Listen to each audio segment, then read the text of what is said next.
ጾም እግዚአብሔርን የመውደድ ምልክት ነው። እግዚአብሔርን የማክበር ምልክት ነው። በጾም ጊዜ ግን የጾም ሰዓትን ሽሮ እንጀራ መብላት ማለት ከእግዚአብሔር ይልቅ ይህ እንጀራ ይሻለኛል ማለት። ሰውነታችን መግዛት የምንችልባቸው ሁለት መሰረታዊ ነገሮች አሉ። ልፋት፣ ድካም፣ ስራ፣ ፍቶት፣ ደዌ እንዲህ ያለው ነገር ሁሉ የሚሰለጥነው ጾምን በመሻር ነው። ጾም ደስታን ያጎናጽፋል። ጾም የሚፈውሰው የነፍስን ቁስል ነው።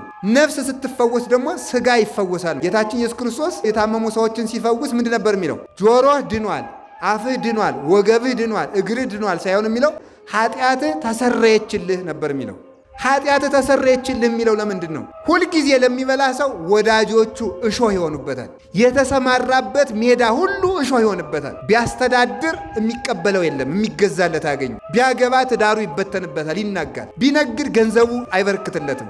ዘመዶቹ ጠላት ይሆናሉ፣ ወዳጆቹ ይክዱታል። ዓለም በሙሉ እሾህ፣ የበላው ደዌ ይሆንበታል። ሀገር ሁሉ ለሱ የማይመች ይሆናል። ሆድ መርከብ ነው። መርከብ ያለ ልክ ሲጫን ተሳፋሪዎቹ እንደሚሰጥሙት ሰው ያለ ልክ ሲበላ በጎ ዕቅድና በጎ ሕሊና ሁሉ ይሰጥማል ማለት። ራስን የመግዛት ምንጭ ጾም ነው። ስንጾም አጋንንት ይርቃሉ፣ ክፉ ሕሊና ይርቃል፣ ፍቶት ይቀነሳል። ጾም በስጋ ሲገራ ሕሊና ለልብ ይገዛል፣ ልብ ደግሞ ለእግዚአብሔር ይገዛል።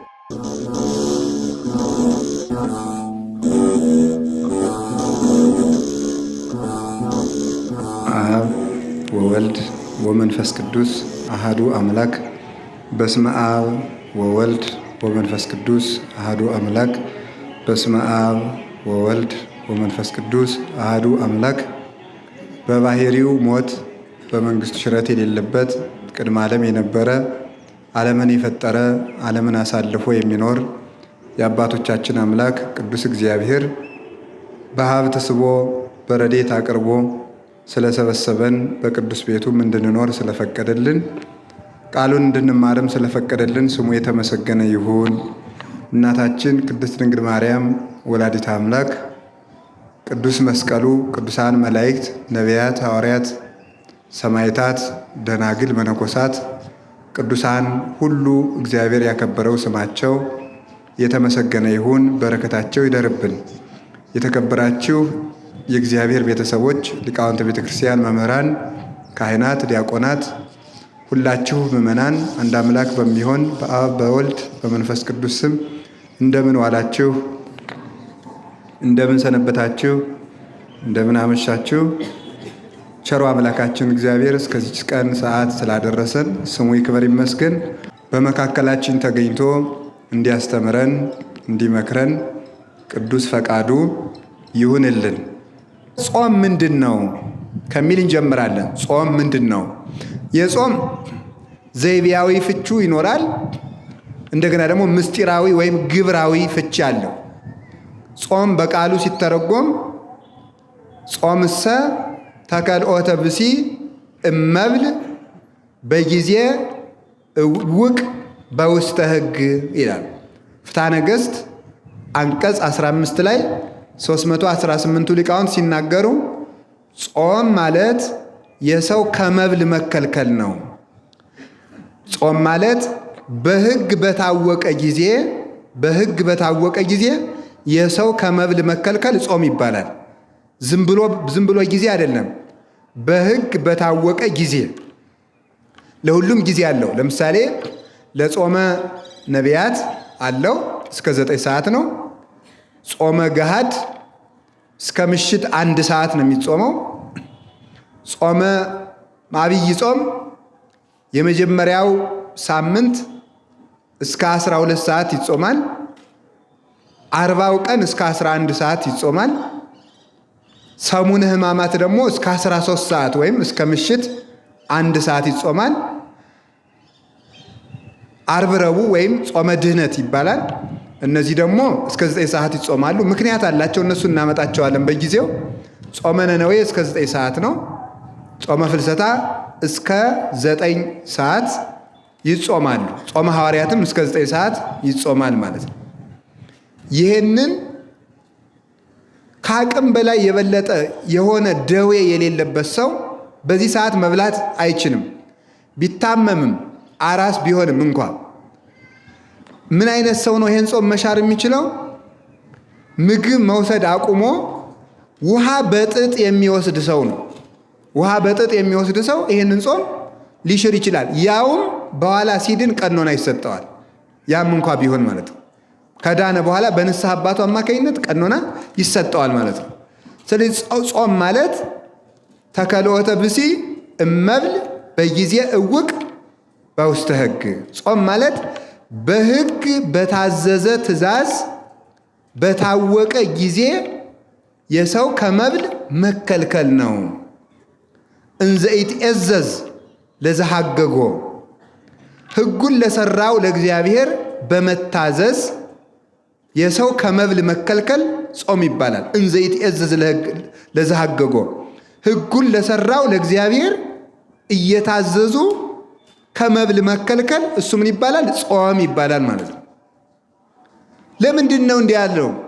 ለስርየተ ኃጢአት፣ ለኃጢአት ስርየትን ያገኝ ዘንድ ወለብዝሃ እሴት ብዙ ደስታንም ተመልከቱ ያገኝ ዘንድ ፈቂዶ ይካያሁ ከመ ያድክም ኃይለ ፍትወት የፍትወት ኃይል ይደክም ዘንድ ድል ይነሳ ዘንድ ከመልከቱ የፍትወት ኃይል ድል ትነሳ ዘንድ ደመ ነፍስ ለሕያዊት ነፍስ ትገዛ ዘንድ የሰው ልጅ ከመብል ሲከለከል ጾም ይባላል።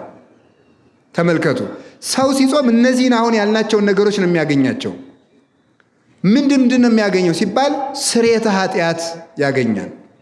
የኃጢአት ይቅርታን ያገኛል። ሰው ሲጾም ማለት ነው የኃጢአት ይቅርታን ያገኛል። ለምሳሌ ተመልከቱ ቅዱስ ዳዊት የኃጢአት ይቅርታን ያገኘው በጾም ነው። ከመብል ተከልክሎ በገዛ እንባው ያበቀለው ሰርዶ ተብትቦ እስከሚይዘው ድረስ ከመሬት ላይ ወድቆ የጸለየበት ያንን ሰርዶ ጋሻ ጃግሬዎቹ መጥተው ሰርዶውን ቆርጠው እስከሚያወጡት ድረስ እያለቀሰ ቅዱስ ዳዊት ቢጾም የኃጢአት ይቅርታን ሰጥቶታል። እግዚአብሔር መንግስቱን መልሶለታል። በምኑ? በጾሙ ምክንያት ማለት ነው።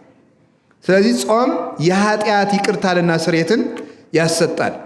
ሁላችሁ እንደምታውቁት ታሪኩን ለመድገም አይደለም፣ የኃጢአት ይቅርታ የሚገኘው በጾም እንደሆነ የነነዌ ሰዎች በቂ ማስረጃ ነው። ጠቅላላ በሀገሪቱ ላይ የታዘዘው ዕዳ ወይም መቅሰፍት የተመለሰው በጾም ምክንያት ነው። ይቅርታ አገኙ። ከልሂቅ እስከ ደቂቅ ከመኝታ ተከልክለው ጥጃ ከላም እንዳይጠባ እንኳን ከልክለው ሕፃን ልጅ የእናቱን ጡት እንዳይጠባ ከልክለው ቢጾሙ በሀገሪቱ ላይ ታዞ የነበረው መቅሰፍት ምን አገኘ? ይቅርታን አገኙ። ስርየትን ሰጣቸው እግዚአብሔር። እንዲያውም እኮ እግዚአብሔር ለነነዌ ሰዎች ያስነገረው ምንድን ነበረ? እስከ ነሰሉስ ዕለት ትትገፈታ አባይ ነነዌ አባይ ሀገር፣ ታላቂቱ ሀገር ነነዌ በ3 ቀን ትገለበጣለች ብሎ አዋጅ አስነገረ። እነዚህ ሰዎች ሲጾሙ የኃጢአት ይቅርታን ሰጥቶ እግዚአብሔር በእነሱ ላይ የላከው እሳት ዛፍ ላይ ወጥቶ ፍርዱ እንዳይታጎል ከዛፉ ላይ አርፎ ከዛፉ ጥቂት በልቶ ከመሬቱ በልቶ ጥቂት ተመልሷል። ሰዎቹን አገሪቱን ሳያቃጠል ማለት ነው። ስለዚህ ጾም የኃጢአት ይቅርታ ምንጭ ነው። ቅዱስ ባስልዮስ ዘቂሳርያ አንድን ሰው ለጠንቋይ የተገዛን ሰው በንስሐ ስርየት ያሰጠው 40 ቀን አጽሞ ነው። 40 ቀን አጽሞ ፍጹም ይቅርታ ያሰጠው ሰውየው እንግዲህ የአንድ ባሪያ ሆኖ ከአንድ ቤተ መንግስት ገብቶ የንጉሱን ልጅ በምኞት ይመኛታል። እንደማይሳካለት አወቀ። የንጉስ ልጅ ልዕልት ናት። በቤተ መንግስት ለባርነት ተቀጥሮ ያለ ሰው የንጉስን ልጅ እንዲያገባ አይፈቀድለትም። ስለዚህ እሱ ከአንድ ጣዖት አምላኪ ሂዶ የንጉስ ልጅ ወድጄ ተቸግሬያለሁ ምን ላድርግ ብሎ ያማክረዋል። ሂድና እግዚአብሔርን ክጃለሁ ብለህ ደብዳቤ ጽፈህ ሰይጣንን አመልካለሁ እግዚአብሔርን ክጃለሁ ብለህ ጽፈህ ወደ ምዕራብ ዙረህ ከመቃብር አረሚ ወይም ከማያምን ሰው መቃብር ሂደህ ቁም አለው። ጥቁር ሰው መጥቶ ይቀበልሃል አለ። ከዚያ በኋላ ያንን ጽፎ ክዶ ከመቃብር አረሚ ሂዶ ያን ደብዳቤ ይዞ ቆመ። ያንን ሰውም ጥቁር ሰው መጥቶ ተቀበለው። ሰይጣን በጥቁር ሰው አምሳል ይገለጣል። እንግዲህ ጥቁር ሰው በያችሁ ቁጥር ደግሞ ሰይጣን ነው እንዳትሉሽ። በቀይ ሰው አምሳልም ሰይጣን ይገለጣል። ምንም በቀይ ሰው አምሳል ብቻ አይደለም፣ በመነኩሴ አምሳል ይመጣል እሱ። ምን አረ በዚህ አይደነቅም? እስመ ሌሊሁ ሰይጣን ይትመሰል በመላከ ብርሃን፣ ሰይጣን በብርሃን መልአክም ይመሰላል ብሎ ቅዱስ ጳውሎስ ነግሮን፣ በሚካኤልም ተመስሎ ይመጣ ይችላል። የመስቀሉን ብርሃነ መስቀሉን ወይም በትረ መስቀሉን አይዘውም እንጂ የሚካኤልን አክሊል አስመስሎ የሚካኤልን ክንፍ አስመስሎም ይመጣል ሰይጣን። ችግር የለበትም። ባይታውም ይመስላል እሱ። እግዚአብሔርንም እመስላለሁ ቢል ምን ያቅተዋል? እሱ ይመስላል ይላል፣ ይመስላል እኮ እግዚአብሔር ነኝም ይላል። ክርስቶስን ተመስሎ እንደሚመጣ ተጽፏል። ስለዚህ ተቀበለው። ከዚህ በኋላ ያ ሰይጣን በዚያች ሴት ልብ የዚያን ሰውዬ የዚያን ባሪያ ፍቅር በልቡናዋ አሳደረባት። ሲገባ ደረቱን ሲወጣ ባቱን እየተመለከተች በሐፀ ዝሙት ተነደፈች፣ በዝሙት ቀስት ተወጋች ይላል። ከዚህ በኋላ ዘለሽ ውደቂበት አሰኛት። እሱን ፈጽማ ወደደችው። ይሄ ልጅ ካላጋባችሁኝ ታንቄ ሞታለሁ አለች። አጋቧት ማለት ነው። በኋላ እሷ ክርስቲያን ስለሆነች አንተ ሰው ቤተ ክርስቲያን እንሂድ፣ ሌላ ጊዜ እንሄዳለን፣ እንቁረብ፣ ሌላ ጊዜ እንቆርባለን እያለ ያስቸግራታል። ሲያስቸግራት ምንድን ነው ብላ አስጨንቃ ያዘችው። የትዳር ትርጉሙ ከእግዚአብሔር ጋር መኖር ነው፣ ከዚያ ውጭ ምን ታደርግልኛለህ አለችው። አይ በነፃ ያገኘውሽ መስሎሻል? እንዲህ አድርጌ እኮ በጥንቆላ ነው ያገኘውሽ እላታል። ነው እንግዲያማ ባስልዮስ የሚባል ታላቅ መምህር አለ አይደለ? ከሱ እንሂድ ሄደ። ከዚህ በኋላ ምን አደረገ? ከትልቅ ጉድጓድ ከትልቅ ገደል ውስጥ ቀስ አድርጎ እዚያች የምታመጣልኝ ቃል ለሂድ ማውረድ ብሎ በመሰላል አውርዶ መሰላሉን አነሳ እና 40 ቀን ገደል ውስጥ ጣለው። ትንሽ ትንሽ የሚበላት ነገር በሰርክ በዚህ ሰዓት እየሰጠ ማለት ነው። ምን አደረገ? በኋላ ሲጾም በ12ኛው ቀን ሲሄድ አጋንንት እየደበደቡኝ ነው፣ እንዴት ሆነህ አደርክ ሰነበትክ ሲለው አይ በከላይ ሆኖ በድንጋይ እየደበደቡኝ ነው። እንደገና ደግሞ በሌላኛው ጊዜ ሲሄድ አሁን እንኳን ራቅ ብዬ ድምፃቸውን እሰማለሁ። እንደገና ደግሞ በሌላ ጊዜ ሲሄድ አሁንሳ ሲለው አይ አሁንስ አንተ ታግለህ ስትጥላቸው ይታዩኛል። ከዚያ በኋላ መጀመሪያ በሌላኛው ቀን ሲሄድ ራቅ ብለው ሲሰድቡኝ ይሰማቸዋለሁ ድምፃቸውን ብቻ። መጨረሻ ላይ አንተ ትግለህ ስትጥላቸው አይ። ከዚያ በኋላ ድምፃቸው ሁሉ ጠፋ። ከዚህ በኋላ ህዝቡን ሰብስቦ ሰውየውን 40 ቀን ካጾመ በኋላ ቅዱስ ባስልዮስ ከቤተ ክርስቲያን ህዝቡን ሰብስቦ አንድ ወንድማችን በኃጢአት ተይዞ የዲያብሎስ እድል ፈንታ ሆኗልና ምህላን ያዝ ብሎ 400 እግዚኦታ አድርሶ ሲጨርስ ህዝቡ እንደተሰበሰበ ያ ሰይጣን ምን አደረገ መሰላችሁ? ባስልዮስ አትዘብዝበኝ፣ አትጨቅጭቀኝ፣ እሱን ልደብዳቤው ብሎ ሰይጣንን ክጀዋለሁ፣ ሰይጣንን አመልከዋለሁ፣ ክርስቶስን ክጀዋለሁ ብሎ የፈረመበትን ደብዳቤ ሰይጣን ራሱ አምጥቶ ከህዝብ መሃል ጣለለት። ከዚያ በኋላ ለዚያ ሰው ስርየት አሰጥቶ ደብዳቤውን ደምስሶ ቅዱስ ባስልዮስ ቅዱስ ሥጋውን ክቡር ደሙን ለዚያ ሰው ሰጠው ማለት ነው። በ40 ቀን ጾም ነው ስርየት ያሰጠው ማለት ነው። እና ጾም የኃጢአትን ዕዳ ይፍቃል። መቅሰፍትን በኃጢአታችን ምክንያት ሊመጣብን ሊታዘዝ የነበረውን መቅሰፍት ያርቃል። ያለ ጊዜያችን ከመቀሰፍ ይሰውራል ማለት ነው። ቅስፈትን ያርቃል። የኃጢአት ይቅርታን ያሰጣል። የኃጢአታችን ይቅር ሲባል የኃጢአት ስርየት ጥቅሙ ምንድነው ስትሉ ከእግዚአብሔር ጋር ማኖሩ ነው። እግዚአብሔር ባህሪው ንጹሕ ስለሆነ በረከሰ ቦታና በረከሰ ሰውነት አድሮ አይኖርም። በረከሰ ቦታና በረከሰ ሰውነት አድሮ ስለማይኖር ኃጢአት ባለበት እግዚአብሔር የለም። ስለዚህ ኃጢአታችን ሲፋቅ የምናገኘው ትልቁ ጸጋ ማን ነው? እግዚአብሔርን ራሱን። እግዚአብሔር ያን ጊዜ መጥቶ ይዋሃዳናል ማለት። እግዚአብሔር ከሰው ጋር እንዳይኖር የሚያደርገው ምንድን ነው ካላችሁኝ፣ ኃጢአት ነው። ትንቢተ ኢሳይያስ ምዕራፍ 55 ላይ ሲናገር እናንተ የእስራኤል ሰዎች ጾመናል አልሰማህንም ትላላችሁ፣ ጸልየናል አልሰማህንም ትላላችሁ፣ ሰግደናል አልሰማህንም ትላላችሁ፣ ዕጣን መስዋዕት አቅርበናል አትሰማንም ትላላችሁ። ነገር ግን እኔ የምፈልገው ጾም ይሄ አይደለም። እናንተን እንዳላያችሁ ያደረገኝ ኃጢአታችሁ በመሃል በእኔና በእናንተ መካከል እንደ ግድግዳ ቆሞ ነው ይላል። ትንቢተ ኤርምያስ ምዕራፍ 3 ላይ ሲናገር እናታችሁን ያሰናበትኩበት የፍቺ ደብዳቤ ወዴት አለ ይላል። እናታችሁን የፈታሁበት፣ እናታችሁ የሚላቸው ለቤተ እስራኤል መቅደስን ኦሪትን ነው፣ ለእኛ ቤተ ክርስቲያንን ነው። እናታችሁን የፈታሁበት የፍቺ ደብዳቤ ወዴት ነው? እናንተስ ልጆቼ እኔስ አባታችሁ አይደላችሁምን? ነገር ግን ኃጢአታችሁ ከእናንተ ጋር እንዳልኖር መሃል ላይ እንደ ግድግዳ ተጋረደብኝ ይላል። ያንን የኃጢአት ግድግዳ የኃጢአት ግንብ የሚያፈርሰው ስርየተ ኃጢአት ነው። ስርየተ ኃጢአትን የሚያሰጠው አንዱ ማን ነው? ጾም ነው። ስለዚህ ሰው ሲጾም የኃጢአት ይቅርታ ያገኛል።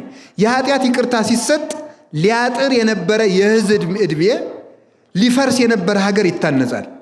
ሊያጥር የነበረ ዕድሜ ይቀጠላል። የተለየን እግዚአብሔር ከኛ ጋር ይሆናል። ጸጋ እግዚአብሔርም ይታዘዛል። ስንጾም ስርየት እናገኛለን። ስርየት ስናገኝ እግዚአብሔር ከኛ ጋር ይሆናል። እግዚአብሔር ከኛ ጋር ሲሆን ከሀገርም ከሕዝብም ርቆ የነበረ ረድኤት ይመጣል። ዝናብ በጊዜው ይመጣል። ደመናት በጊዜው ይመላለሳሉ። ነፋሳት በጊዜያቸው ይነፍሳሉ።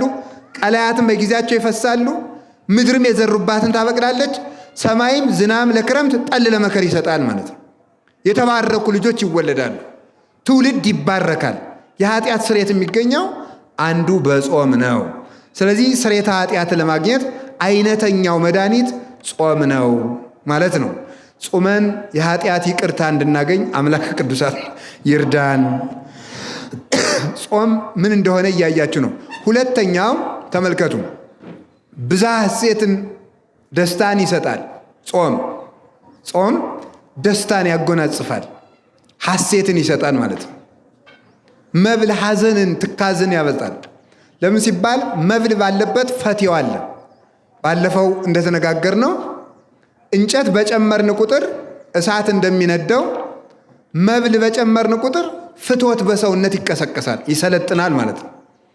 ስለዚህ ያን ጊዜ ደግሞ ፍትወት ሲያድርብን ትካዜ ያድርብናል፣ ሐዘን ይሰለጥናል፣ ጸጋን እናጣለን ማለት ነው። ጸጋን ስናጣ ሐዘን ይከተላል። ወደ አዳምና ወደ ሔዋን ተመልሳችሁ አዳምና ሔዋን ባልበሉበት ወቅት ደስተኞች ነበሩ። ሲበሉ ጸጋቸው ተገፈፈ። ያልተፈቀደላቸውን ጾምን ሲሽሩ ማለት ነው። ጾምን ሲሽሩ አባቶቻችን በለስን በብዙ ጎዳና ነው የተረጎሟት። ሔዋንና አዳም ቆርጠው የበሏት በለስ ዕውቀት ተብላ ትተረጎማለች፣ ሕግ ተብላ ትተረጎማለች፣ ፍቅር ተብላ ትተረጎማለች፣ ጾም ተብላ ትተረጎማለች። እነዚህ ሁሉ ነገሮች ነው በለስ ተብለው የሚተረጎሙ። ስለዚህ ምንድነው ሲባል እነሱ ሳይበሉ ደስተኞች ነበሩ።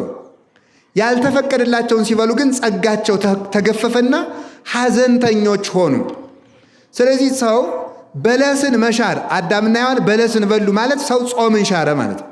ሰው ጾምን ሻረ። በለስ ለአዳም የተሰጠችው በጾምነት ነው። ጾም ናት ያቺ። ስለዚህ ያቺ ጾም ስትሻር ጸጋ ተገፈፈ። ጸጋ ሲገፈፍ ሐዘን ሰለጠነ ማለት ነው። ስለዚህ ለሔዋን በሕማም ለዲ ወወሊደኪ ይኩን ምግባይኪ ሀበ ምትኪ ተባለ። በሕማም በጭንቅ ውለጅ ተባለች። ፈቃድሽም ወደ ባልሽ ይሁን። አዳምም ጥረህ ግረህ ብላ። ልፋት፣ ድካም፣ ስራ፣ ፍትወት፣ ደዌ እንዲህ ያለው ነገር ሁሉ የሚሰለጥነው ጾምን በመሻር ነው። ደዌ ደግሞ የሚርቀው በአንጻሩ ውጣ ውረድ የሚርቀው ምንም የማያተርፉበት ድካም የሚርቀው ትንሽ ሰርቶ ብዙ በረከት ማግኘት የሚመጣው ከጾም የተነሳ ነው። ስለዚህ ጾም የደስታ ምንጭ ሲሆን መብል ደግሞ የሐዘንና የትካዜ ምንጭ ነው። በረከትን ይገፋል ማለት ነው። በረከትን ከኛ ጋር አጽንቶ የሚያኖረው ጾም ነው። ሰው በጾመ ቁጥር በረከት እየተጨመረለት ኃይል እየተጨመረለት ይሄዳል ማለት ነው። ኃይል ሰው ሲበላ ደግሞ ድካም እየተጨመረበት ይመጣል። ልክ ተመልከቱ፣ ስጋን የሚያቆመው መብል እንደሆነ ነፍስን የሚያቆማት ጾም ነው ማለት ነው። ሰው ሳይበላ 7 ቀን ቢቆም እንደሚደክመው ሁሉ ሰው ሳይጾም ደግሞ ብዙ ዘመናትን ባሳለፈ መጠን ነፍሱ እየደከመች ትሄዳለች ማለት ነው። ጾም የሚፈውሰው የነፍስን ቁስል ነው። ነፍስ ስትፈወስ ደግሞ ስጋ ይፈወሳል ማለት ነው። ምን ማለት ነው? ሰው ከጾም ከስጋ ፈውስ በፊት የነፍስ ፈውስ ይቀድማል ማለት ነው። የነፍስ ፈውስ ይቀድማል። ስለዚህ ነበረ ጌታችን ኢየሱስ ክርስቶስ የታመሙ ሰዎችን ሲፈውስ ምንድን ነበር የሚለው? ኃጢአትህ ተሰረየችልህ ነበር የሚለው። ኃጢአትህ ተሰረየ። አንተ እገሌ ጆሮህ ድኗል፣ አፍህ ድኗል፣ ወገብህ ድኗል፣ እግርህ ድኗል ሳይሆን የሚለው እጅህ ድኗል ሳይሆን የሚለው ኃጢአትህ ተሰረየችልህ። ኃጢአትህ ተሰረየችልህ የሚለው ለምንድን ነው? የኃጢአት ይቅርታን ሲሰጠው ደዌውንም ይፈውሰዋል ማለት ነው። ደዌውንም ይፈውሰዋል።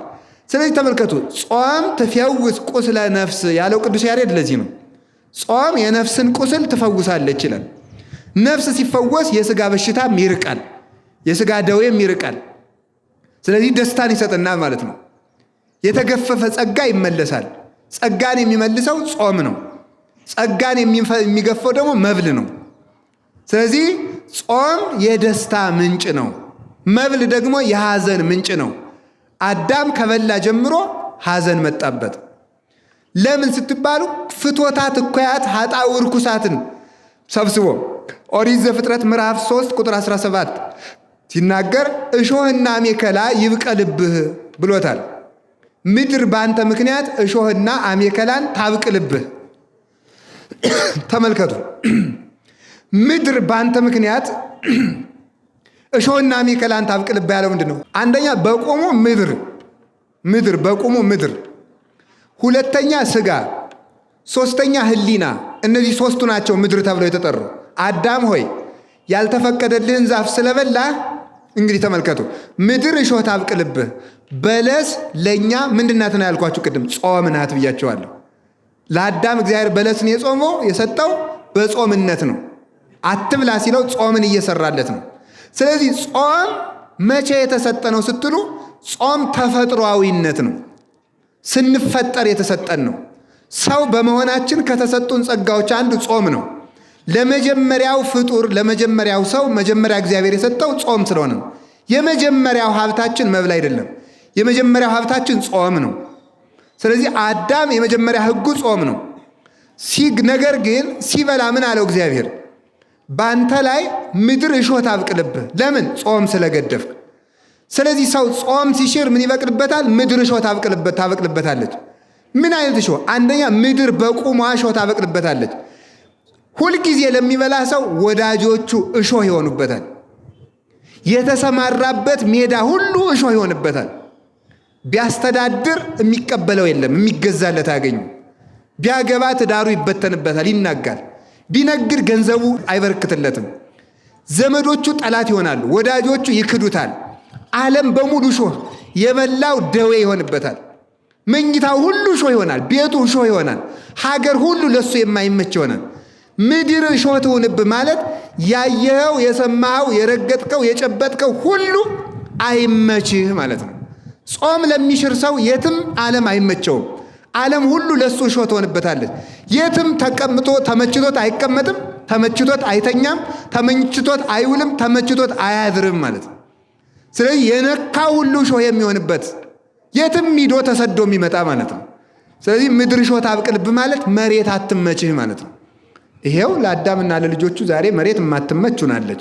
ዛሬ ጌታችን ኢየሱስ ክርስቶስ መጥቶ ተወልዶ ከባረካት ወዲህ ግን ምድርን ለበረከት አድርጎልናል። ያን እሾህ ነቅሎ ማለት ነው። ሁለተኛ ደግሞ ምድር እሾህ ታብቅልብህ የተባለ ስጋህ በሽታ ያብቅልብህ ማለት ነው። በሽታ ያብቅልብህ። ለመጀመሪያ ጊዜ ደዌ ወደ ምድር የመጣው በምን ምክንያት ነው ካላችሁኝ፣ ጾም በመሻር ነው። በሽታን ወደዚህ ዓለም ያመጣው ምንድን ነው ካላችሁኝ፣ ጾምን መሻር፣ በለስን መብላት ነው። ጾም ስንሽር ደዌ በዚህ ወደዚህ ዓለም መጣ ማለት ነው። አሁን ሳይንሶችም ሰምተዋል አይደል? ሰምታችኋል አይደል? ሰው ቢያንስ እስከ ስንት ሰዓት መጾም አለበት ብለዋል። ጾም አሁን ለካንሰር መድኃኒት አይነተኛ ፈውስ ነው። ሰምታችሁ እንደሆነ ሂዱና ሐኪሞችን ጠይቋቸው ማለት ነው። የሚጾሙ ሰዎች ከሚጾሙ ሰዎች ስንት ፐርሰንቱ እንዳላችሁ አላጠናሁትም። ፐርሰንቱን ረስቼዋለሁ፣ ወሬ ሰምቼ ስለሆነ ማለት ነው፣ ሐኪም ስላልሆነ። ከፍተኛ ከካንሰር ጤና የሆኑ ሰዎች ጾመኛ ሰዎች ናቸው። ስለዚህ የሚበልስ አሁን ኮሌስትሮል የሚባል በሽታ ታውቃላችሁ አይደል? ምንድን የሚያመጣው? እሱን መብላት እኮ ነው። 24 ሰዓት መብላት ማለት ነው። ስለዚህ ጾም ጤናን ይሰጣል፣ የጤና ምንጭ ነው። አሁን ወደ ነፍሱ ሳንሄድ ነው ወደ መንግሥተ ሰማያት ምናምን፣ እሱን ተውትና በምድር ጤነኛ ሆኖ ለመኖር በራሱ ጾም ነው፣ መብል ነው በሽታን ያመጣብን ማለት ነው። እያንዳንዱን ተመልከቱ። እያንዳንዱን ደዌ የሚቀሰቅሰው ምንድን ነው? በሽታ ነው። ቆይ ሐኪሙ መጀመሪያ ሕክምና ሲጀምር ምንድን ነው የሚለው? በሽታው ሲነሳ የቀሰቀሰብህን ምግብ አጥንተህ ከዚያ ተቆጠብ አይደለም የሚለው? እንደ መጀመሪያ የሚለው እኮ ማለት ምክንያት ለበሽታ ጨጓራ አሞኛል ካልክ በምን እንደተነሳብህ ታስታውሳለህ? ሲነሳ የበላው ምግብ ምን ነበር ነው የሚለው ማለት ነው። የምግብ የበሽታችን ሁሉ ምንጭ ነው። ስኳር ቢያበዛ ሰው ምን ይሆናል? አንዱን ይሆናል። የምን አውቃለሁ? አንዱን ቢያበዛ ምን ይሆናል? አንዱን ይሆናል። ሐኪም እንደሚያውቀው ማለት ነው። ስለዚህ መብል የደዌ ምንጭ ነው። የደዌ ምንጭ ነው። ጾም ደግሞ የጤንነት ምንጭ ነው። ስለዚህ አባታችን አዳም በሽታ ይሰልጥንብህ ተባለ። ይኸው ራስ ፍልጠት፣ ሆድ ቁርጠት በበሽታ ምክንያት የመጣ ነው ማለት ነው። በጾም መሻር ምክንያት የመጣ ነው። ሌላው ደግሞ ምንድን ነው? ፍቶታት እኩያት ኃጣው እርኩሳት ይሰልጥኑብህ ማለት ነው። እሾህ ይብቀልብህ የተባለው ሶስተኛው ጾምን በመሻር ያበቀልነው እሾህ ምንድን ነው? አንደኛው ተመልከቱ ምን ሆነ? ደዌ ሆነ ማለት ነው። እንደገና ደግሞ በምድር ላይ ስደተኛ መሆን፣ ይሄንም ጾም መሻር ያመጣው ነው። ሶስተኛው ደግሞ የህሊና መታወክን የሚያመጣው መብል ነው። ጾመኛ ሰው ርቱ ህሊና ነው ያለው። እዩት፣ በአብይ ጾም የሚኖራችሁን ህሊና እና በባለ 50 ውስጥ ያላችሁን ህሊና መርምሩት ራሳችሁ ማለት ነው። በአብይ ጾም ጸጥ ያለ የተሰበሰበ ህሊና ነው የሚኖረን። ብዙ ጊዜ አይታችሁ ከሆነ ሰው ምን ይላል? በአብይ ጾም ነው ጉባኤ ማዘጋጀት ይላል። ለምሳሌ ሰው ሰበካ ጉባኤውን ስትሰሙት ማለት ለምን ሲባል የዚያን ጊዜ የሰው ህሊና ይከተታል። መብላያችሁ በታይ ነው በእውነቱ ማለት ነው። ይሰጥማል። ሊቁም እንደተናገረው ሆድ መርከብ ነው ተባብለን ይል እንዴ? ሆድ መርከብ ነው። መርከብ ያለ ልክ ሲጫን ተሳፋሪዎቹ እንደሚሰጥሙት ሰው ያለ ልክ ሲበላ በጎ ዕቅድና በጎ ህሊና ሁሉ ይሰጥማል ማለት ነው። ይሰጥማል። ስለዚህ ቀሊለ ህሊና ይኖረናል ማለት ነው። ትጋት ይሰጠናል። የትጋት ምንጭ ጾም ነው። ስጋው ለጸዋሚ ኢይትከሃሎ ከመ ይኑም ኩላ ሌሊተ ፊልክስዩስ የሚናገረው የጾመኛ ሰው ሰውነት ሌሊቱን ሙሉ ተኝታ ማደር አትችልም ነው የሚለው ማለት ነው። ጾመኛ ሰው ትጋት ይሰጠዋል፣ ከደዌም ይድናል፣ ርቱ ህሊና ይኖረዋል ማለት ነው። የሚበጻበጽ በውሳኔ የተከፈለ ልብ ያለው ይሄ ልክስክስክስ ያለ ህሊና የሚኖረን በላተኞች ከመሆናችን የተነሳ ነው ማለት ነው። በላተኞች ከመሆናችን የተነሳ ነው። ስለዚህ ርቱ ህሊና ይሰጠናል። ፍቶት አይሰለጥንብንም። ክፉ ህሊና አይሰለጥንብንም። አድመኝነት አይሰለጥንብንም። ሰውን መደባደብ፣ ትኩሳት የሆነ ነገር ሁሉ፣ ለቁጣ መቸኮል ሁሉ አይሰለጥንብንም ማለት ነው። ራስን የመግዛት ምንጩ ጾም ነው ማለት ነው። ራስን የመግዛት ምንጩ ጾም ነው። እንግዲህ እነዚህ ሁሉ ነገሮች ፍቶታት እኩያት ኃጣው ርኩሳት፣ ክፉ ህሊና በጾም ይርቃል። ክፉ ህሊና በጾም ይርቃል። ልክ ተመልከቱ። አላችሁ የላችሁም? እግዚአብሔር ከሁላችን ጋር ይሆን። አሁን እዚህ አካባቢ የተቋተ ውሃ ቢኖር እዚህ ላይ የሚራቡ ተሐዋስያን ይኖራሉ። ያንን ውሃ ስንጠርገው ግን ተመልከቱ፣ እነዚያ ተሐዋስያን ሁሉ ምን ይላሉ? ይርቃሉ ማለት ነው። ለምሳሌ የወባ ትንኝ እዚህ ላይ እንዳይራባ ይላሉ ሐኪሞች። በአካባቢ የተቋተ ውሃ እንዳይኖር ጥረጉ ይላል። ይሄ ሳይንሳዊ አድርገውት ነው። በእኛም በቤተ ክርስቲያን ኦሪት ዘፍጥረት ላይ ያለ እኮ ነው። እግዚአብሔር መሬት ጥሩ ዘር እንድታበቅል ከማድረጉ አስቀድሞ ምንድን ያለ? በመሬት ላይ የተኛውን ውሃ ሰበሰበው ነው የሚለው። መሬትን ጠፈፍ አደረቃት። ስለዚህ ተሐዋስያን ውሃውን ስናነሳው እንደሚርቁ ስንጾም አጋንንት ይርቃሉ። አጋንንት ይርቃሉ። ክፉ ህሊና ይርቃል። ፍቶት ይቀነሳል። ስጋችን መገራት ይችለዋል ማለት ነው። ገሪር ይሰጠናል። አሁን ተመልከቱ፣ ጾም በስጋ ሲገራ ህሊና ለልብ ይገዛል፣ ልብ ደግሞ ለእግዚአብሔር ይገዛል። ተመልከቱ፣ አሁን በቤተ ክርስቲያናችን ስርዓት የመጀመሪያው በአብይ ጾም የመጀመሪያው እሁድ ተቀነዩ ይባላል። ቅዱስ ያሬድ ነው ስም ያወጣለት። ተቀነዩ ለእግዚአብሔር በፍርሃት ወታሐሰዩ ሎቱ በረአድ የሚለውን የማሕሌት ባለሙያዎች የድጓ መምህራን በጾመ ድጓቸው ይህንን ያንቆረቁሩታል። የመጀመሪያው ጾም መግቢያ ምን ይባል? ተቀነዩ። እንግዲህ ለእግዚአብሔር ተገዙ ይላል። ለምንድን ነው የመጀመሪያው እሁድ ተገዙ የተባለ? ተቀነዩ ተብሎ አከለክሙ መዋዕል ዘሃለፈ ዘተቀነይክሙ ለግእዘ ሥጋክሙ፣ ለሥጋ ፈቃዳችሁ የተገዛችሁበት ጊዜ ይበቃል ይላል ቅዱስ ያሬድ። ለሥጋ ፈቃዳችሁ የተገዛችሁበት ጊዜ ይበቃል። አሁን ለእግዚአብሔር በፍርሃት ተገዙ። ለምንድን ነው ጾም ሲመጣ ለእግዚአብሔር ተገዙ የሚባለው? ለእግዚአብሔር መገዛት ማለት እግዚአብሔርን በልብ ማምለክ፣ ልብን ለእግዚአብሔር ማስረከብ ነው። ልብ ብላችሁ ስሙ። ልብን ለእግዚአብሔር ማስረከብ ለእግዚአብሔር መገዛት ከሆነ ልብ ለእግዚአብሔር መገዛት የሚችለው ምን ሲገዛ ነው ሲባል ሥጋ ለነፍስ ሲገዛ ነው። ስለ ሥጋ ለነፍስ መገዛት የሚችለው ምንድን ነው? ሲጾም ነው። አያችሁ፣ ገሪር ይገኛል ማለት። ሥጋን መቆጣጠር የሚቻለው በጾም ነው። በእውነቱ ማለት ነው። ሥጋን መቆጣጠር የሚቻለው በጾም ነው። ሰውነታችን መግዛት የምንችልባቸው ሁለት መሰረታዊ ነገሮች አሉ። አንደኛው ጾም ነው። ሁለተኛው አፍን መግራት ነው። ንግግርን መቆጠብ ነው። ፈረስ በልጓም እንደሚሰበሰበው ሰውነቱን መግዛት የሚችለው በምንድን ነው ካላችሁኝ፣ አንደበቱን በመቆጠብ ነው። አንደበት እሳት ነው ብሎ ያዕቆብ የተናገረው ለዚያ ነው። እሳት ከአንድ ቦታ ተነስታ ከተማውን ሁሉ እንደምታቃጥለው አንደበት ላይ እዚች አፍ ውስጥ እየነደደች መላውን ሀገር ተብሎ የሚጠራው ሰውነታችን ነው። ለምሳሌ እዚህ አካባቢ አንድ እሳት ቢቃጠል ዝም ብለን ካየነው መላ ከተማው ሊያቃጥል ይችላል። ሰውነታችሁን እንደ ሀገር ቁጠሩት። እንደ ሀገር ከቆጠር ነው አንድ ቦታ የጫርናት እሳት መላ ሀገር እንደምታቃጥለው አፋችን ውስጥ የምትነደው አንደበታችን መላ ሰውነታችን በሙሉ ታነደዋለች በኃጢአት ማለት። መብልም እንደሱ ነው ማለት ነው። ስለዚህ መብል ስንቀንስ ሥጋ ለነፍስ መገዛት ይችላል። ራስን የመግዛት እግዚአብሔርን የማምለክ ምንጩ ጾም ነው ማለት ነው። ራስን የመግዛትና እግዚአብሔር የማምለክ ምንጩ ጾመኛ ሰው በእውነቱ ከዝሙት መቆጠብ ይችላል፣ ከስድብ መቆጠብ ይችላል፣ ከመግደል መቆጠብ ይችላል፣ ከመደንፋት፣ ከኩራት፣ ከትዕቢት፣ ከማን አለብኝነት፣ እኔ እበልጣለሁ ከማለት ከዚህ ሁሉ የሚሰበስበን ጾም ነው። ስለዚህ ጾም የዚህ ሁሉ ምልክት ነው ማለት ነው። አላችሁን? የላችሁም? እግዚአብሔር ከሁላችን ጋር ይሁን። ሌላው ጾም የፍቅር ምልክት ነው። ጾም የፍቅር ምልክት ነው። እንዴት ነው ጾም የፍቅር ምልክት የሚሆነው? አሁንም ወስዳችሁ ወደ አዳምና ወደ ሔዋን ነው ወስዳችሁ። እግዚአብሔር አዳምን መጀመሪያ ፈጥሮ ከዚህ እንጨት እንዳትበላ ያለው ለምንድን ነው? እግዚአብሔር እኮ በገነት አዳምን ከከለከለው እጽዋት ለአዳም የፈቀደው እጽዋት ይበዛል ነው በመጽሐፍ ቅዱስ የተነገረን። እግዚአብሔር ለአዳም በጣም ብዙ ሺህ እጽዋትን ሰጥቶ አንድ እንጨት ብቻ ከለከለው። ለምንድን ነው ተብሎ ሲነገር ያችን እንጨት የማይበላት አዳም እግዚአብሔርን በመውደዱ ምክንያት ነው። ያችን እንጨት ሲበላ ግን ከእግዚአብሔር ይልቅ ይችን እንጨት እመርጣለሁ ማለት ነው። በመብል ምክንያት ከእግዚአብሔር ጋር ተጣላ ማለት ነው። እግዚአብሔርን መናቅ፣ እግዚአብሔርን አለማክበር፣ እግዚአብሔርን መጥላት ነው ያችን መብላት። ምክንያቱም እኔን ማክበርክን የማውቀው ይችን በለስ ካልበላህ ነው። እኔን መውደድክን የማውቀው ይችን በለስ ካልበላህ ነው ብሎ ነው እግዚአብሔር ያችን እንጨት የሰጠው።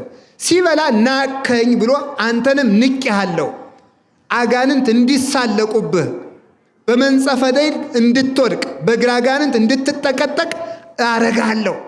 አንተ እኔን በአንዲት እንጨት እንዳላከበርከኝ እኔም አንተን ሰማይና ምድርን የምትገዛ የሰማይ አዕዋፍን የምድር አራዊትን እንድትገዛ የፍጥረት ንጉሥ አርጌ ሾሜ ነበር። አሁን ግን ንቄ የአጋንንት መሳለቂያ አረጋለሁ አለው እግዚአብሔር።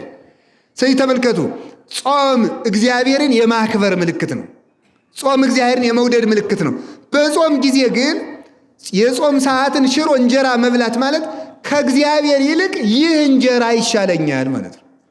ከእግዚአብሔር ይልቅ ይህ መጠጥ ይሻለኛል ማለት ነው። እግዚአብሔርና መብል ለውድድር ቀርበውልን መብልን መምረጣችን ማለት ነው። ጾምን መሻር ማለት እንደሱ ነው። ስለዚህ የፍቅር ምልክት ነው። እግዚአብሔርን የመውደድ ምልክት ስለሆነ ጾም እንዲያው ነው ተሰጥቷል ማለት ነው። የአዳም አካል በሞት እንዲፈርስ የተፈረደበት እሱ የእግዚአብሔርን ፍቅር ስላፈረሰ ነው። የአዳም አካል የፈረሰው እሱ የእግዚአብሔርን ፍቅር ሲያፈርስ ነው። የእግዚአብሔርን ፍቅር አፍርሶ አንዲት እንጨት ሲበላ እግዚአብሔር ደግሞ እንግዲያማ አንተ የኔን ፍቅር ካፈረስክ እኔም ያንተን አካል በሞት አፈርሰዋለሁ እና አፈረሰው። መሬት ነበርክ እንደ መሬት ፍረስ አለው፣ አፈረሰው ማለት ነው። ስለዚህ አዳም እንዲሞት የተደረገው በምን ምክንያት ነው ካላችሁ ጾምን በመሻር ነው። የእግዚአብሔርን ፍቅር በማፍረስ ነው። የእግዚአብሔርን ፍቅር ሲያፈርስ የእሱ አካል በሞት ፈረሰ። አዳም የእግዚአብሔርን ፍቅር በምን አፈረሰ ስትሉ በጾም ጾምን በመሻር ነው። ዛሬ ሰዎች ሁሉ የሚቀሰፉበት ምክንያት ጾም ስለፈረሰ ነው። የእግዚአብሔርን ፍቅር ስላፈረሰን ነው። የእግዚአብሔር ፍቅር ከሚፈርስባቸው መንገዶች አንዱ ጾሙን መሻር ነው። መጾም ደግሞ እግዚአብሔርን የመውደድ ምልክት ነው። ለዚህ ነው መድኃኔ ዓለም ስራ ሲጀምር በጾም የጀመረበት ምክንያት። አዳም ሲሞት በመብል ምክንያት ሞት እንደጀመረ መድኃኔ ዓለም የሕይወት ትምህርትን ከመጀመሩ በፊት በጾም ጀመረ ማለት። በመብል ምክንያት የተጀመረውን ሞት በጾም ማፍረስ ለመጀመር ክርስቶስ ምን አደረገ? በጾም ስራውን ጀመረ ማለት ነው። ስለዚህ ጾምን ጾሞ የጀመረበት ምክንያት አዳም በመብል ምክንያት ያመጣውን ሞት ለማፍረስ ነው። ለምሳሌ ጌታችን የጾመው ስንት ቀን ነው? 40 ቀን ነው። 40ን ተመልከቱ። ስታካፍሉት ለ5 ስታካፍሉት ምን ይደርሰዋል? 8 4 የሥጋ ጠባይ ያለን 5 የነፍስ 8ቱን ቀን ለመካስ ነው። 8ቱን ቀን ለእሳት ጠባይ፣ 8ቱን ቀን ለውሃ ጠባይ፣ 8ቱን ቀን ለነፋስ ጠባይ፣ 8ቱን ቀን ለመሬት ጠባይ፣ 8ቱን ቀን ለነፍስ ጠባይ 8 ቀን ካሰና ያንን ተስገብግበን በልተን በመጎምጀት ያመጣነውን ሞት አፈረሰልን ማለት። እንደገና ደግሞ ይተረጉሙታል አባቶቻችን 10 ለአራቱ ባህሪያት 10 ፍጹም ነው፣ 10 ፍጹም ነው። 40 ቀን የጾመው 10ዋን ቀን ካሳ ለማድረግ ነው። ስለዚህ ክርስቶስ ለእኛ ካሰልን። ክርስቶስ የእኛ ቤዛችን ነው የምንለው አንዱ የካሰልን በመብል ያመጣነውን ዕዳ በጾም ስለካሰልን ነው።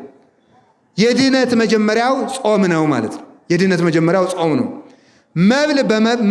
ሞት በመብል ተጀምሯል፣ ድህነት በጾም ተጀምሯል ማለት። ሞት የተጀመረው በሆድ ነው። ሕይወት የተጀመረው በጾም ነው። ይህንን ለማድረግ ነው። እንዲያውም ጌታ እንዲህ ብሏል እኮ ኦሪት ዘፍጥረት ምዕራፍ 2 ቁጥር 17 ላይ ተመልከቱ። እስመ በጊዜ ትበሉ እምኔሁ ይላል። ተመልከቱ። አሚሃ ሞተ ትመውቱ፣ ከዚህ እንጨት በበላችሁ ቀን ትሞታላችሁ። ኦሪት ዘፍጥረት ምዕራፍ 2 ቁጥር 17 ላይ ከዚህ እንጨት በበላችሁ ቀን ትሞታላችሁ። ሰው ሞትን የሚጠራው ጾም ማፍረስ የጀመረለት ነው። የጾምን ሕግ ሲያፈርስ፣ የጾምን ሰዓት ሲያፈርስ፣ ሰው በጾም የተከለከለውን መብላት ሲጀምር ሞትን እባክህን ዛሬ መጥተህ ከኔ ቤት እደር ብሎ ሞትን እየጠራው ነው። ሰው ሞትን መጥራት የሚጀምረው ጾም በማፍረስ ነው። ስለዚህ በበላችሁ ቀን ትሞታላችሁ። እስቲ ሁላችሁ ምዕመናን ይህን ቃል ተናገሩት። በበላችሁ ቀን በሉ። ምን ትላላችሁ ነው ያለው? ትሞታላችሁ። ሰው መሞት የሚጀምረው መብላት ሲጀምር ነው። ያለ ሰዓት መብላት ሲጀምር መሞት እየጀመረ ነው። ዓርብ ረቡዕን ቀንሷት በ7 ሰዓት ብሉ፣ በ5 ሰዓት ብሉ ሲያሰኛችሁ ሞት እየጀመርኩ ነው ማለት አለባችሁ። ያለ ጊዜያችሁ መብላት ስትጀምሩ ሞት እየጀማመረኝ ነው ማለት አለባችሁ። ሕይወት የሚጀመረው በመብል ነው። የሚያስደንቃችሁ ጾም የሕይወት መንገድ ሲሆን ጾም ደግሞ የሞት ጎዳና ነው። አዳም በለስን ባይበላ በ50 ዓመቱ የት ይገባ ነበረ? ዕፀ ሕይወት የምትባልን ዛፍ ይበላ ነበረ። ዕፀ ሕይወትን የምትባልበት ዛፍ ምን ያደርጋል? ይበላል። በልቶ ለዘላለም ይኖራል ማለት። በለስን አለመብላት ጾም ነው። አዳም በጾም ወደ ዘላለም ሕይወት ይሸጋገር ነበር። አዳም በመብል ወደ ዘላለም ሞት ወረደ ማለት። ጾም ነው ወደ ዘላለም ሕይወት የሚወስደው። አሁን ተመልከቱ፣ አዳም በለስን ባለመብላት ነበር ወደ ዕፀ ሕይወት የሚሸጋገረው። አሁን መድኃኔ ዓለም ደግሞ ምን አደረገ? ሞትን የሕይወት መንገድ ሲያደርገው ከመቁረባቸው አስቀድሞ 18 ሰዓት ጾሙ አለ። ምክንያቱም እሱ ዕፀ ሕይወት ስለሆነ ማለት ነው። እሱ ዕፀ ሕይወት ነው። ምን አለ? እኔ አነ ውእቱ ኅብስተ ሕይወት፣ እኔ የሕይወት እንጀራ ነኝ አለ። የሕይወት እንጀራ ስለሆነ አዳም ወደ ዕፀ ሕይወት መድረስ የሚችለው በለስን ባለመብላት በጾም ነበረ። አሁን እውነተኛው ዕፀ ሕይወት ክርስቶስ መጣና ወደ እሱ ሥጋና ደም ከመድረሳችን አስቀድሞ 18 ሰዓት እንድንጾም አደረገ ማለት ነው። ጾም የሕይወት ጎዳና ነው። ሕይወት ማን ነው? ክርስቶስ ነው። ሕይወት ክርስቶስ ስለሆነ ወደ ሕይወት መድረስ የሚቻለው ምን አደረገው? በጾም አደረገው ማለት ነው። የሚጾሙ ሰዎች ወደ ሕይወት ይደርሳሉ፣ ከሞት ይነጠቃሉ። እንደምታስታውሱት ማን ነው? ነቢዩ ኤልያስ ከሞት የተሰወረው በምን ይመስላችኋል? በጾም ነው። ከኤልዛቤል ተጣልቶ ሲሄድ በረሃ ላይ ተቀምጦ እባክህ እንደ አባቶቼ ግደለኝ፣ እንግዲህ ከኤልዛቤል ጋር ተጨቃጭቄ ብሎ ደክሞት ከዛፍ ስር ተቀምጧል።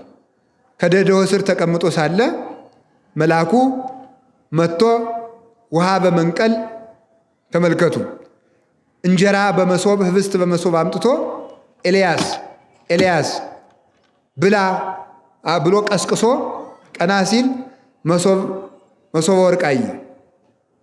ከዚያ በላና ደክሞት ስለነበረ ትንሽ ተኛ። ኤልያስ ተነስና ብላ አለው ብሎ መልሶ ቀሰቀሰው። ሁለተኛ በላ። ሶስተኛ ኤልያስ ተነስና ብላ አለው። ተንስ ወብላ እስመ ርሑቅ ፍኖትከ፣ የምትሄድበት ሀገር ሩቅ ስለሆነ በደንብ አድርገህ ብላ አለው። ሩቅ ሀገር ልትሄድ ስለሆነ ሩቅ ሀገር የሚሄድ ሰው በደንብ ይበላልና ጨምረህ ብላ አለው። በላ። ወሆረ ወበምዱ ወባይለ ውእቱ እክል ሆረ ኤልያስ 40 መዓልተ ወ40 ሌሊተ ይላል። ኤልያስ 1 ቀን በበላው 40 ቀን ጾመ ይላል። 40 ቀን ከጾመ በኋላ በ40ኛው ቀን እግዚአብሔር ማንን? ኤልያስን በእሳት ሰረገላ ነጠቀና ወዴት ወሰደው? ወደ ብሔረ ሕያዋን ሄደ ማለት ነው። ስለዚህ ኤልያስ እስከ ዛሬ ድረስ ሞትን ሳይቀምስ አለ ማለት ነው።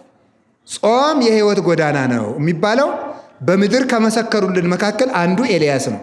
40 ቀን ጾሞ ከሞት ተሰወረ ማለት ነው። ጾም ከሞት ይሰውራል፣ ወደ ሕይወት ያደርሳል ማለት ነው። ስለዚህ ያለ ጊዜም መሞትን የሚያርቀው እድሜ እንዳይቀነስ የሚያደርገው እግዚአብሔር ከአዳም በኋላ እድሜን ነው የቀነሰ። አንዱ አዳም 1000 ዓመት ኖሮ ነበር መንግሥተ ሰማያት የሚገባው። ኃጢአት ሲሰራ 930 ዓመት ብቻ ኖሮ ሞተ። 70 ዓመት ተረፈች።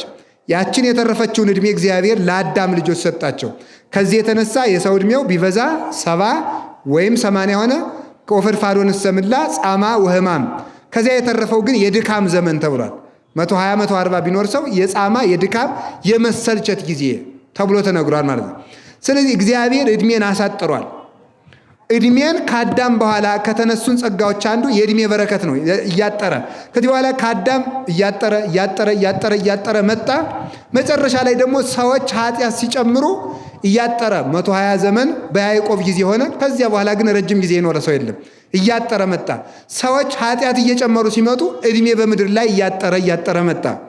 ልክ ተመልከቱ። እግዚአብሔር በኃጢአት እድሜን እንዳሳጠረ እግዚአብሔር በጾም እድሜን እንደሚያስረዝም በኤልያስ አየን፣ በሄኖክ አየን። ሄኖክ ባለ ትዳር ነው። በልቶ ጠጥቶ ነበር የሚኖር። ስለዚህ ምን አደረገ ሄኖክ? እንዲህ አለ፣ እግዚአብሔርን ማገልገል ከሴት ርቆ ንጽ ጠብቆ ከመብል ከመጠጥ ተለይቶ ነው ብሎ ጾመ። በገነት ጓሮ ወድቆ ጾመ ሄኖክ። ከዚያ በኋላ እግዚአብሔር ሰወረው። ኢተረክበ ሄኖክ ይላል። ሄኖክ አልተገኘም ይላል ቅዱስ ጳውሎስ ዕብራውያን 11 ላይ እስመ ከበቶ እግዚአብሔር ሰውሮታልና። ሄኖክ ዛሬም በሕይወት አለ፣ ሞትን ሳይቀምስ ማለት ነው።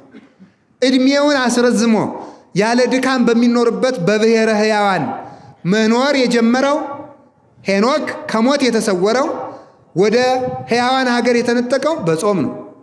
ኤልያስን ከሞት የሰወረው ጾም ነው። ከምታሳድደው ንግሥት ከኤልዛቤል እጅ የነጠቀው ጾም ነው። ጾም ከጠላት እጅ ያድናል፣ ከሞት ይሰውራል፣ ወደ ሕይወት ጎዳና ያደርሳል። ወደ ህብስተ ሕይወት ኢየሱስ ክርስቶስ፣ ወደ ዕፀ ሕይወት ኢየሱስ ክርስቶስ የሚያደርሰው ጾም ነው። ወደ መንግሥተ ሰማያት የሚያደርሰው ጾም ነው። ስለዚህ ጾም እግዚአብሔርን የመውደድ ምልክት ነው፣ የሕይወትም ምልክት ነው። አላችሁ የላችሁም? እግዚአብሔር ከሁላችን ጋር ይሁን። በጾም እግዚአብሔር መውደዳችን እንገልጣለን። በጾም እግዚአብሔር እናገለግላለን። በጾም ከመቅሰፍት እንድናለን።